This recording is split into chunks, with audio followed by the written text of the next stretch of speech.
চলতি বছরে পবিত্র হজের আনুষ্ঠানিকতা ইতোমধ্যে শেষ হয়েছে এবং এরপরে পবিত্র ওমরা পালনে ইচ্ছুক মুসল্লিদের পবিত্র ওমরা পালনের জন্য ভিসা দেওয়া শুরু করল সৌদি আরব। ওমরা পালনে ইচ্ছুক সারা বিশ্বের মুসল্লিদের জন্য মক্কা মদিনা ভ্রমণের ব্যবস্থা আরও সহজ করতে ইলেকট্রনিক বা ই ভিসা চালু করেছে দেশটি। এর ফলে ওমরার জন্য মুসল্লিরা এখনই আবেদন করতে পারবেন। সৌদি হজ ও ওমরা মন্ত্রণালয়ের বরাত দিয়ে এক প্রতিবেদনে এ তথ্য জানিয়েছে আরব আমিরাত ভিত্তিক সংবাদ মাধ্যম গালফ।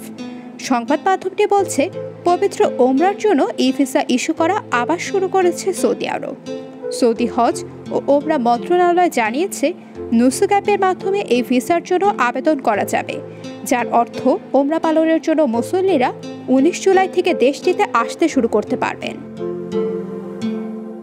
নুসুক প্ল্যাটফর্মের মাধ্যমে বিশ্বের মুসল্লিদের মক্কা ও মদিনা ভ্রমণের ব্যবস্থা আরও সহজতর করা হয়েছে।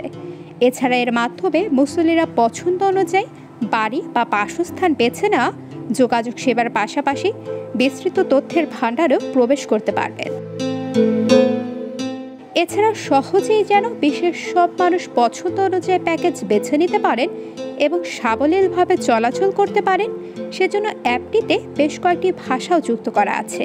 অ্যাপটির মাধ্যমে মুসল্লিরা সপ্তাহের 7 দিন 24 ঘন্টায় বিভিন্ন পরিষেবা পাবেন। এর আগে ওমরা ও হজ মন্ত্রণালয় ঘোষণা দিয়েছিল, উপসাগরীয় দেশগুলোর ভিসাধারী ব্যক্তি এবং সেনজেন ভিসাধারীদের পাশাপাশি যুক্তরাষ্ট্র ও যুক্তরাজ্যের ভিসাধারীরা সৌদিতে পৌঁছানোর আগে নুসুক অ্যাপের মাধ্যমে পবিত্র ওমরা পালনের অ্যাপয়েন্টমেন্ট বুক করতে পারবেন।